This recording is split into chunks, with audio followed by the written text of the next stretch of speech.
다시 한번 새해 첫 주일 예배에 참석하신 모든 분들을 환영합니다.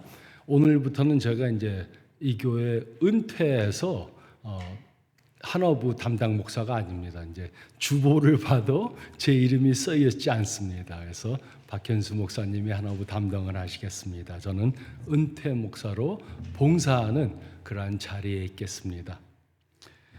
우리는 오늘부터 예수님을 위한 삶이라는 새로운 설교 시리즈를 시작합니다. 이번 시리즈를 통해서 우리의 가진 모든 것들을 들여서 예수님을 위해 사는 방법에 대해 생각해 보겠습니다. 그리고 오늘은 2025년 새해를 시작하면서 우리의 삶은 예수님을 위한 것이 되어야 한다. 이 사실에 대해 생각해 보겠습니다. 하나님은 우리를 위해 존재하시는 분이 아닙니다. 물론 하나님은 우리를 사랑하십니다. 우리를 소중하게 여기십니다. 그러나 하나님은 우리를 편안하게 해주시고 우리가 원하는 것을 해주시기 위해 존재하시는 분이 아니십니다. 만약 하나님이 우리의 행복을 위해 존재하신다면 어딘가 잘못된 것입니다. 만약 하나님이 우리의 안전을 위해 존재하신다면 우리에게는 왜 죽음과 병과 경제적 어려움과 사고가 일어납니까? 만약 하나님이 우리의 행복을 위해 존재하신다면 우리는 왜 항상 행복하지 못합니까? 성경은 우리들에게 분명히 말해줍니다. 하나님은 우리를 행복하게 해주시기 위해 존재하시는 분이 아니십니다. 대신에 우리가 하나님을 위해 존재하는 것입니다. 우리는 모든 것들의 중심이 아닙니다. 모든 것들의 중심은 하나님이십니다. 그리고 모든 것들은 하나님을 위해 존재합니다. 그 예로 밤하늘에 떠있는 달을 생각해 보시기 바랍니다. 달은 자신의 힘으로는 빛을 발할 수 없습니다. 태양이 없으면 달은 그저 큰 돌덩어리에 불과합니다. 그러나 달은 태양의 빛을 받아서 그것을 아름답게 반사합니다. 그런데 달이 자신은 빛을 만들어내지 못한다고 불평합니까? 달처럼 우리도 하나님이 주신 위치에 감사하며 하나님께 영광 돌리는 의무를 충실히 감당해야 합니다. 우리 모두가 하나님이 우리들에게 주신 의무를 잘 감당한다면 이 세상은 어떻게 변하겠습니까? 물론 이런 변화가 일어나는 것은 쉽지 않을 것입니다. 그 이유는 대부분의 사람들은 자신이 하고 싶은 것을 하면서 이기적으로 살기 때문입니다. 우리는 배우자가 나를 행복하게 해주기 원합니다. 우리는 직장 동료들이 나를 알아주기 바랍니다. 우리는 매일 날씨가 나를 편하게 해주기 원합니다. 우리는 운전할 때 내가 가는 길이 막히지 않길 바랍니다. 정부가 나에게 좋은 그런 법을 만들어주기 원합니다. 우리는 교회가 나에게 좋은 것을 해주기 원합니다. 우리는 나 중심으로 살기 원합니다. 내가 잘되고 내가 축복받고 내가 건강하고 내가 높임을 받고 내가 성공하고 내가 중심이 되어서 살기 원합니다. 그래서 우리는 나는 나 자신을 위해 존재한다고 생각합니다. 또 우리는 온 세상이 나를 위해 존재한다고 생각합니다. 그리고 우리는 하나님도 나를 위해 존재한다고 생각합니다. 많은 사람들이 이렇게 생각합니다. 나를 위해 살아야 한다. 나는 나에게 좋은 것을 해야 한다. 내가 먼저 잘 돼야 한다. 그런데 이런 생각을 갖고 사는 사람들 때문에 이 세상은 혼동 속에 빠져들어가고 있습니다. 생각해 보시기 바랍니다. 오케스트라의 단원들이 각자 이런 생각으로 연주한다면 어떻게 되겠습니까? 누가 이런 음악을 들으려고 하겠습니까? 또 축구팀 선수들이 각자 이런 생각으로 자신이 골을 넣기 위해서 경기에 임한다면 어떻게 되겠습니까? 팀에 무슨 조화가 있으며 누가 수비를 하겠습니까? 또 정치인들이 이런 생각으로 자신이 잘 되기 위해 정치한다면 나라가 어떻게 되겠습니까? 국민의 이익을 누가 돌보겠습니까? 우리는 이렇게 살도록 창조되지 않았습니다. 근데 우리는 모두 이렇게 살려고 합니다. 그래서 가정에 사랑이 없습니다. 직장에 스트레스가 많습니다. 정치계가 시끄럽습니다. 교회 안에서도 다툼이 일어납니다. 그래서 우리는 조화가 없고 사랑이 없는 곳에서 살고 있습니다. 그러므로 조화로운 삶을 살기 원한다면 우리는 이제 이런 삶을 사는 것을 멈춰야 합니다. 우리는 이제 나 중심의 삶에서 하나님 중심의 삶을 살아야 합니다. 이것이 모세가 출애굽기 33장에서 배운 것입니다. 이 말씀을 보면 모세는 하나님 중심의 삶을 살도록 변화되었습니다. 그러므로 우리도 하나님 중심의 삶을 살도록 변화받아야 합니다. 그러기 위해 우리는 다음에 세 가지를 해야 합니다. 첫째로 12절에서 15절 말씀을 보면 우리는 하나님이 함께 하심을 믿어야 합니다. 우리는 하나님이 함께 하심을 믿어야 합니다. 이제 모세는 이스라엘 백성들을 이끌고 가나안 땅으로 들어가게 되었습니다. 그는 그 일이 매우 어렵다는 것을 알았기 때문에 하나님께 간구했습니다. 12절 13절은 다음과 같이 기록했습니다. 모세가 여호와께 아뢰되 보시옵소서 주께서 내게 이 백성을 인도하여 올라가라 하시면서 나와 함께 보낼 자를 내게 지시하지 아니하시나이다. 주께서 전에 말씀하시기를 나는 이름으로도 너를 알고 너도 내 앞에 은총을 입었다 하셨사온즉 내가 참으로 주의 목전에 은총을 입었사오면 원하건대 주의 길을 내게 보이사 내게 주를 알리시고 나로 주의 목전에 은총을 입게 하시며 이 족속을 주의 백성으로 여기소서. 하나님께서 모세에게 이스라엘 백성을 가나안 땅으로 인도하라고 하시니까 모세는 두려워졌습니다. 그래서 모세는 하나님께 자신을 도울 자가 누구인가 물었습니다. 이스라엘 백성들은 계속해서 하나님께 불순종했습니다. 그들 중에는 애굽으로 다시 돌아가자고 하는 사람들도 있었습니다. 그들 중에는 금송아지를 숭배하던 사람들도 있었습니다. 그래서 모세는 자신 혼자의 힘으로는 그들을 인도할 수 없다는 것을 알았기 때문에 자신을 도와줄 사람을 보내달라고 그렇게 말했습니다. 14절 15절은 다음과 같이 기록했습니다. 여호와께서 이르시되 내가 친히 가리라 내가 너를 쉬게 하리라. 모세가 여호와께 아뢰되 주께서 친히 가시지 아니하시거든 우리를 이곳에서 올려 보내지 마옵소서.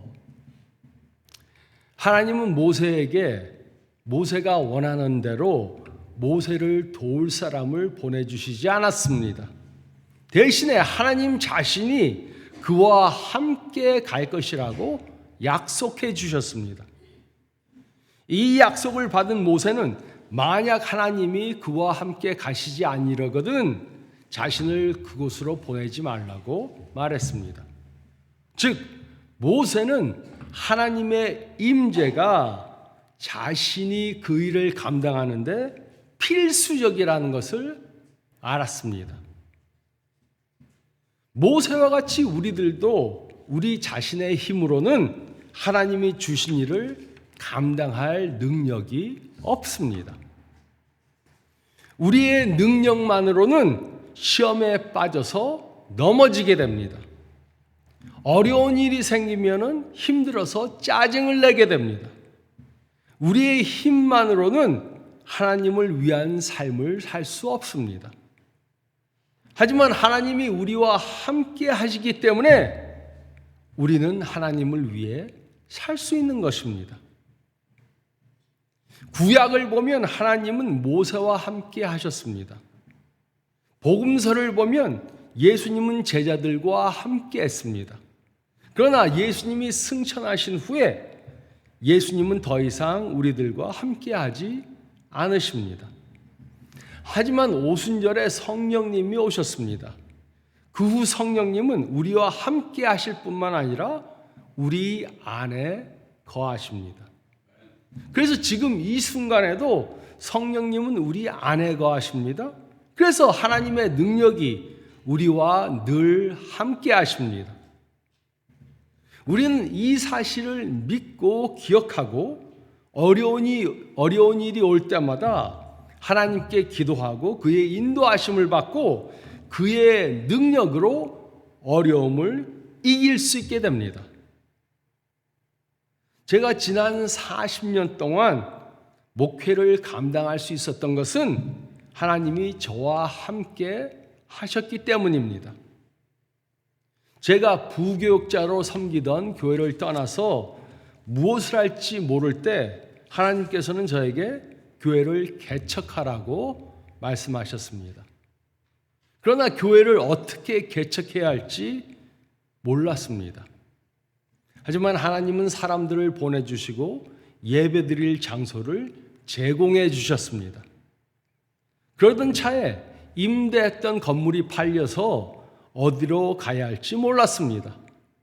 하지만 그때도 하나님께서는 교회 건물을 구입하도록 인도해 주셨습니다. 그 후에 그 교회 건물이 좁아져서 더 큰 건물을 구입해야 했습니다.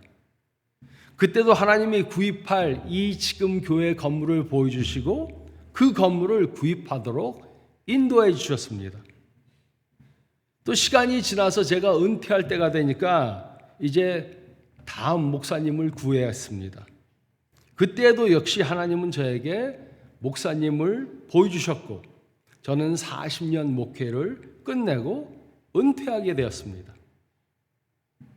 제가 지난 40년 목회한 것을 뒤돌아보면 제가 한 것은 하나님이 인도하실 때 그대로 따라간 것 뿐이었습니다. 하나님이 저와 함께 하셨고 저를 인도해 주셨습니다.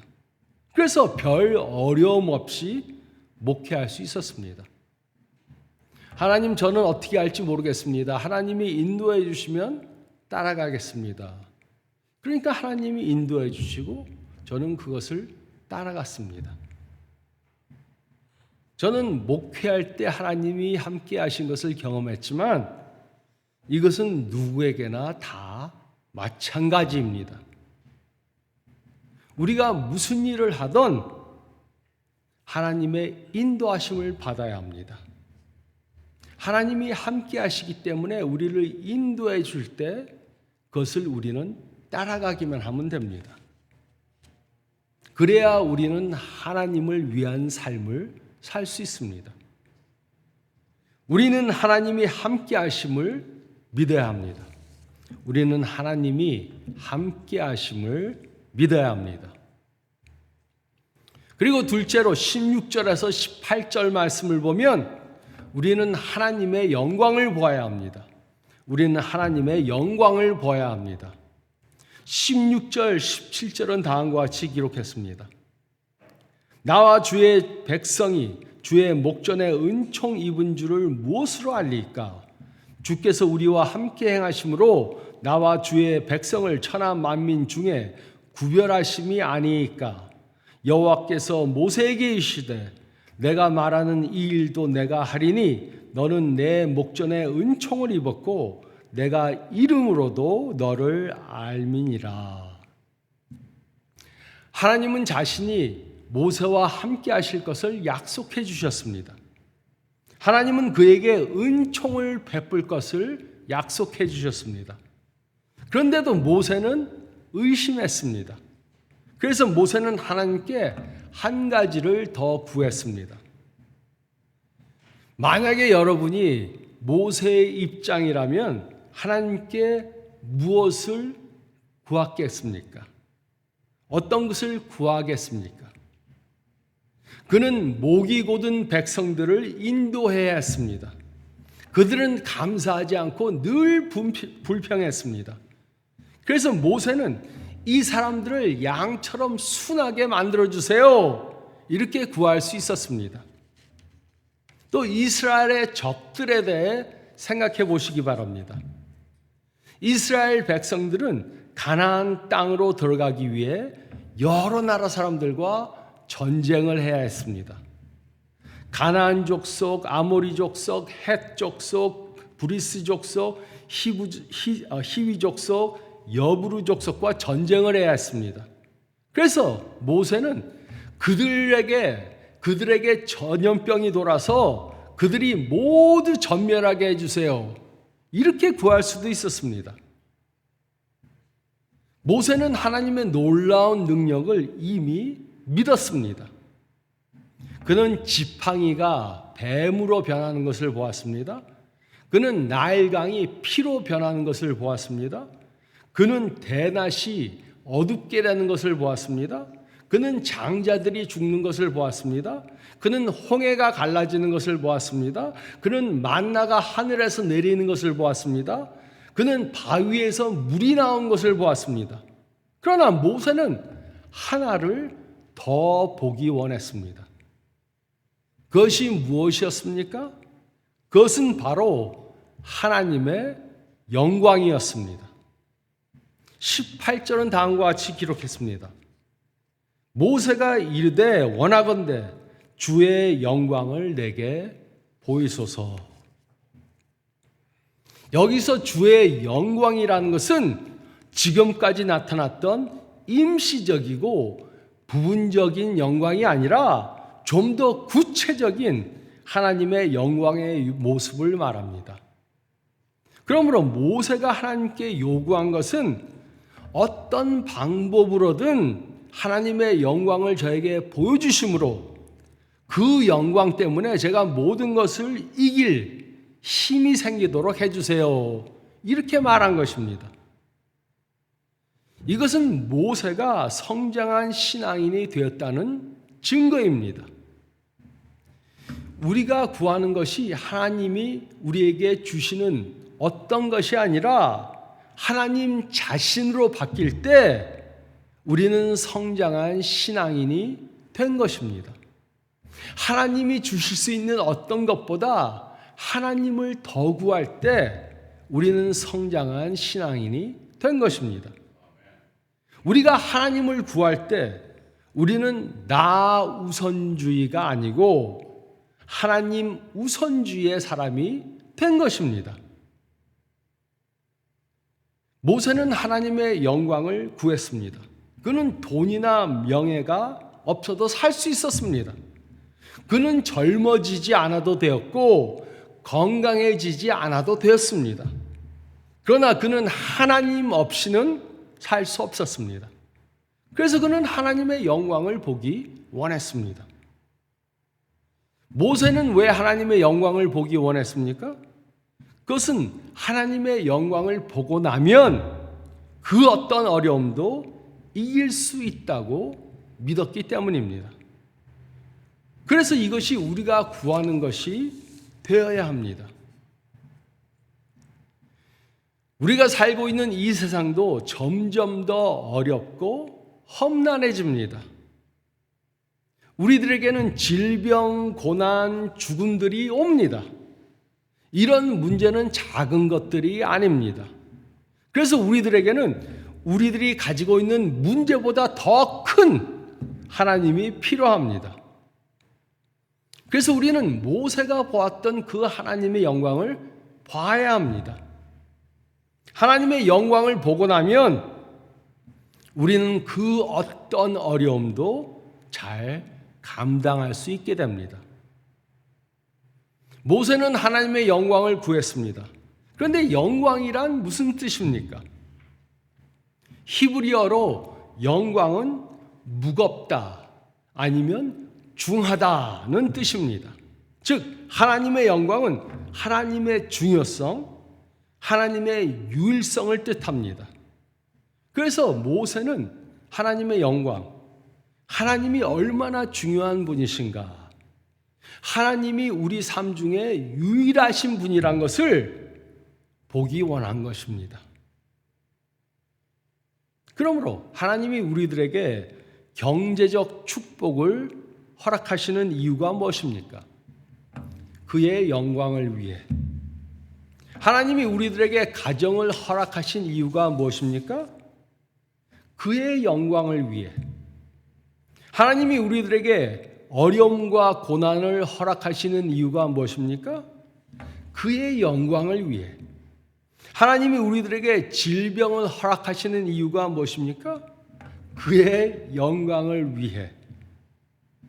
우리 삶의 모든 것들은 하나님의 영광을 위해 주어진 것들입니다. 하나님이 이기주의적인 것 같습니까?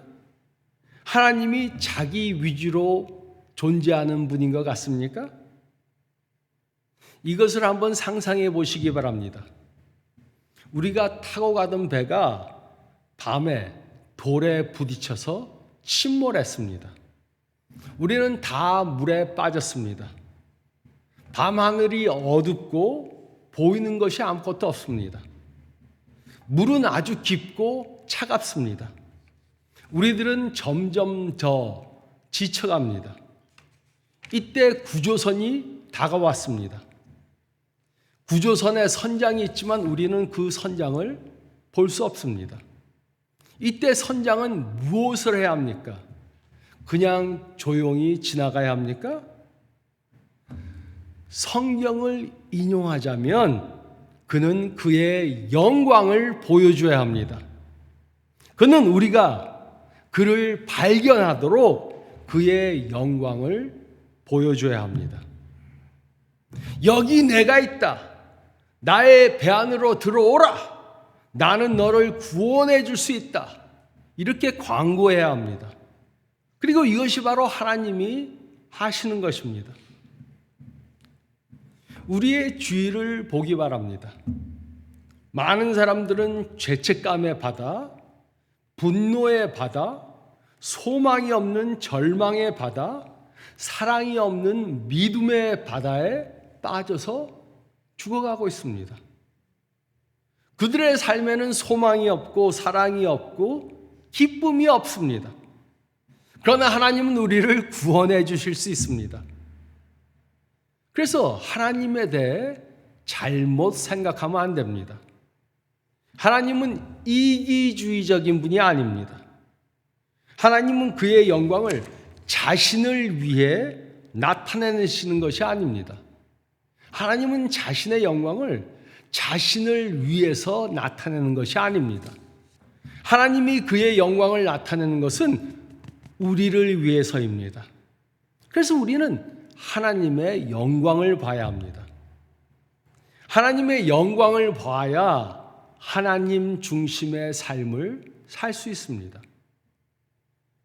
자기 위주로 사는 사람들은 가정에서, 직장에서, 사회에서, 교회에서 자신이 원하는 것을 하려고 합니다.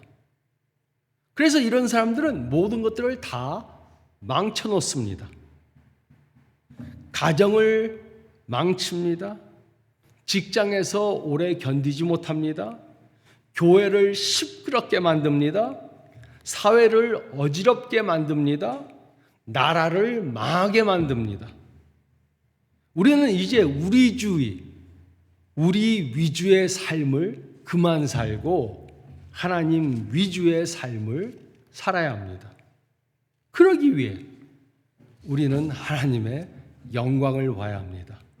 우리는 하나님의 영광을 보아야 합니다. 그리고 셋째로 19절에서 23절 말씀을 보면 우리는 하나님의 영광을 나타내는 삶을 살아야 합니다. 우리는 하나님의 영광을 나타내는 삶을 살아야 합니다. 19절로 23절은 다음과 같이 기록했습니다. 여호와께서 이르시되 내가 내 모든 선한 것을 내 앞으로 지나가게 하고 여호와의 이름을 내 앞에 선포하리라. 나는 은혜 베풀 자에게 은혜를 베풀고 긍휼히 여길 자에게 긍휼을 베푸느니라.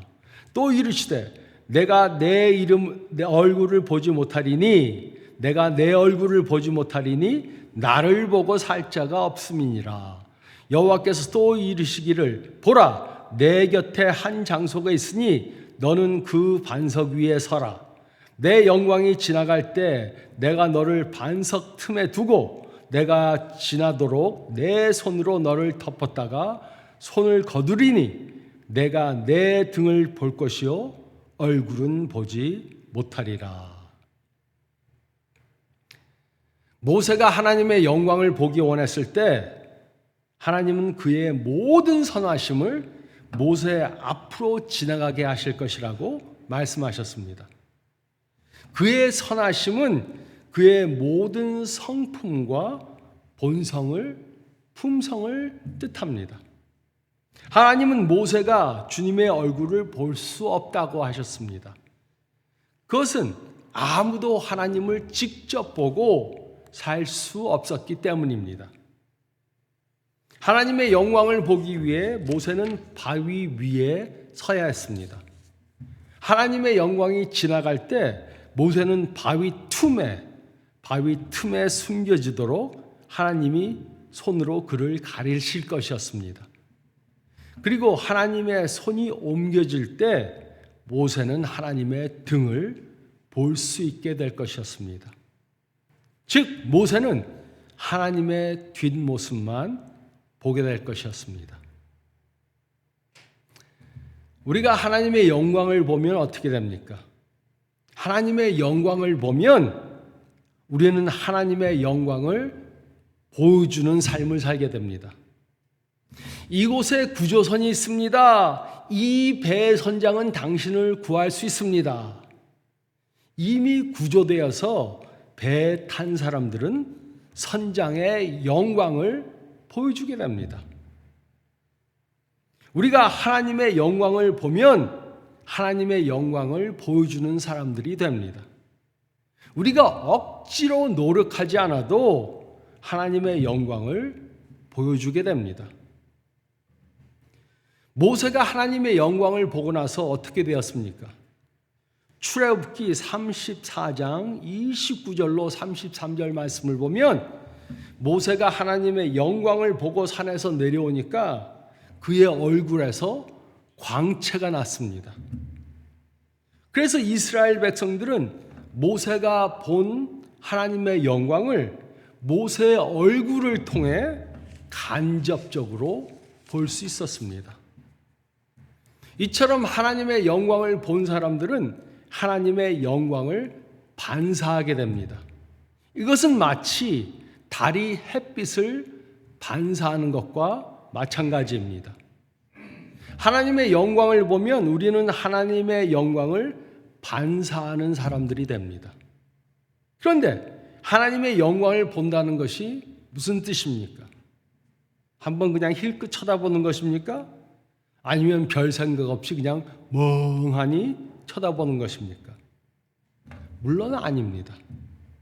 하나님의 영광을 본다는 것은 우리가 모든 것을 집중해서 하나님께 초점을 맞추는 것을 말합니다. 그리고 이것이 우리가 해야 하는 것입니다. 그런데 예수님을 믿는다고 하는 사람들 가운데도 하나님의 영광을 보지 못한 사람들이 많이 있습니다. 그래서 그들은 자신들의 영광을 위해 삽니다.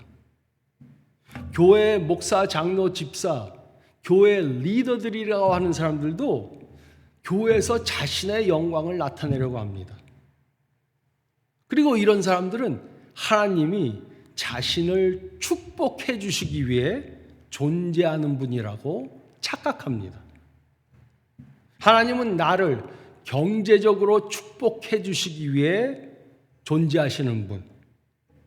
하나님은 내가 아플 때 나를 고쳐주시기 위해 존재하는 분.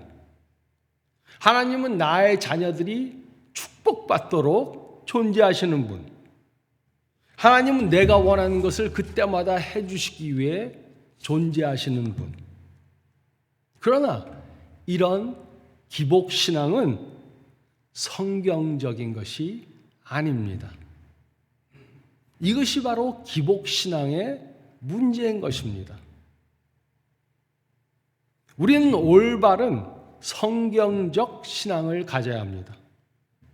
하나님이 우리의 영광을 위해 존재하는 것이 아니고 우리가 하나님의 영광을 위해 존재하는 것입니다. 그래서 우리의 삶이 순탄하면 하나님께 영광을 돌려야 합니다. 반대로 우리의 삶이 어려우면 그 일을 통해 하나님께 영광 돌려야 합니다. 경제적 축복을 받으면 하나님께 영광 돌려야 합니다. 경제적 어려움을 당하면 그것을 통해 하나님께 영광 돌려야 합니다. 건강하면 하나님께 영광을 돌려야 합니다. 아프면 그것을 통해서도 하나님께 영광 돌려야 합니다. 죽음을 눈앞에 두고라도 하나님께 영광 돌려야 합니다. 이런 신앙생활을 하지 못한다면 우리는 나 위주의 잘못된 신앙생활을 살게 됩니다. 우리는 이제 이런 나 위주의 신앙생활에서 벗어나서 하나님의 영광을 보여주는 바른 신앙생활을 해야 합니다.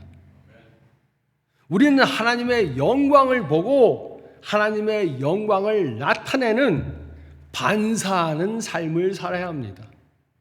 그런데 교회 10년, 20년, 30년, 40년 평생 다닌 사람들도 이런 삶을 살지 못합니다. 우리 주위에도 교회 리더들이 많습니다.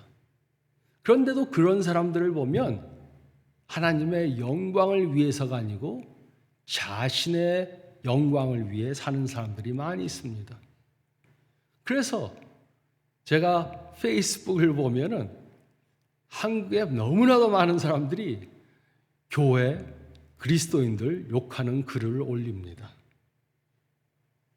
하나님의 영광을 보여주지 못하고 나의 영광을 위해 사니까 그렇게 되는 것입니다. 우리는 하나님의 영광을 나타내는 삶을 살아야 합니다.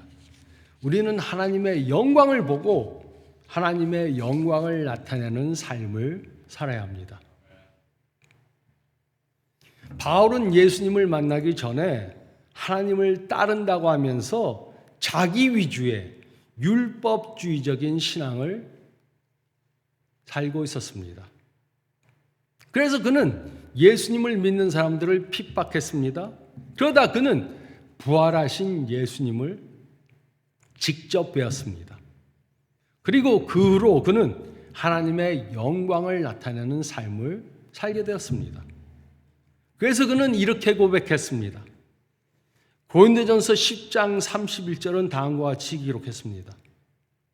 그런즉 너희가 먹든지 마시든지 무엇을 하든지 다 하나님의 영광을 위하여 하라.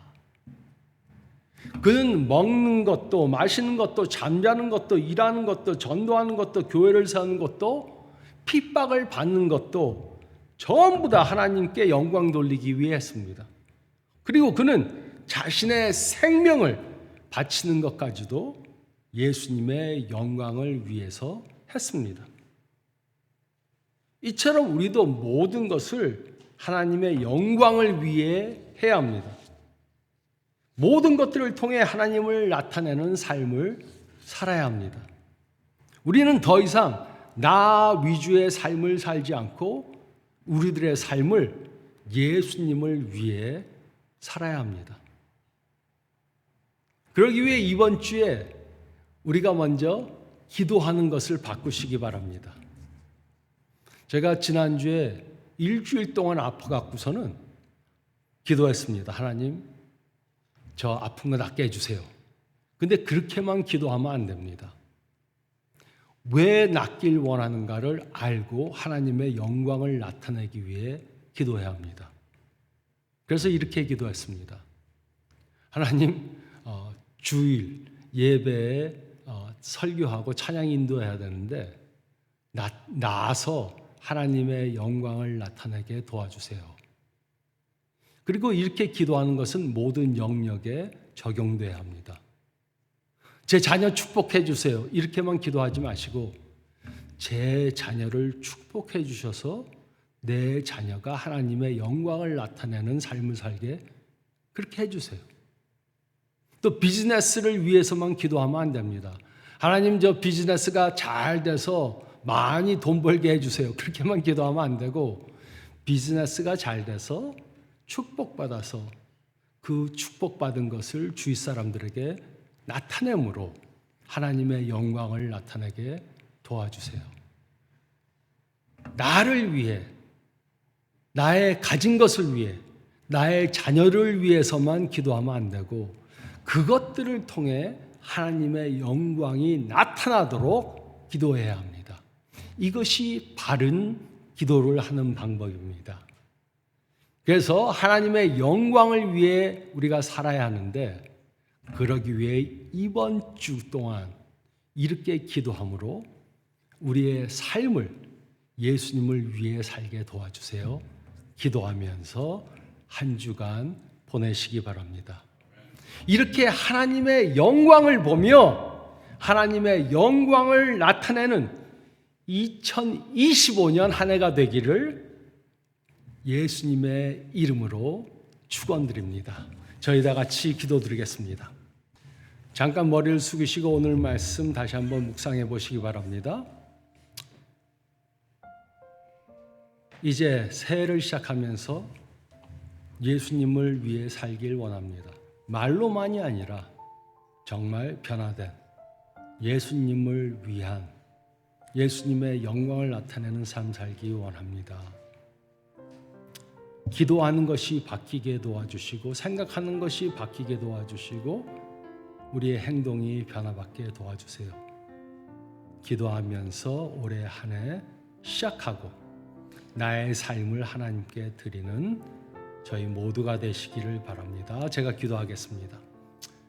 주님 감사합나이다. 오늘 말씀을 통해 2025년 새해를 시작하면서 모든 것을 하나님을 위해 사는 우리가 되도록 저희를 가르쳐 주심을 감사드립니다. 한 해 살 동안 저희가 어떤 일을 당하든지 하나님께 영광 돌리는 저희가 되게 도와주시고 가진 모든 것을 하나님을 위해 희생하고 바치는 그렇게 함으로 하나님의 영광을 나타내는 한 해 될 수 있도록 도와주시고 인도해 주시옵소서. 감사드리오며 이 모든 말씀 우리 주님 예수 그리스도의 이름 받들어 간절히 기도드리옵나이다. 아멘.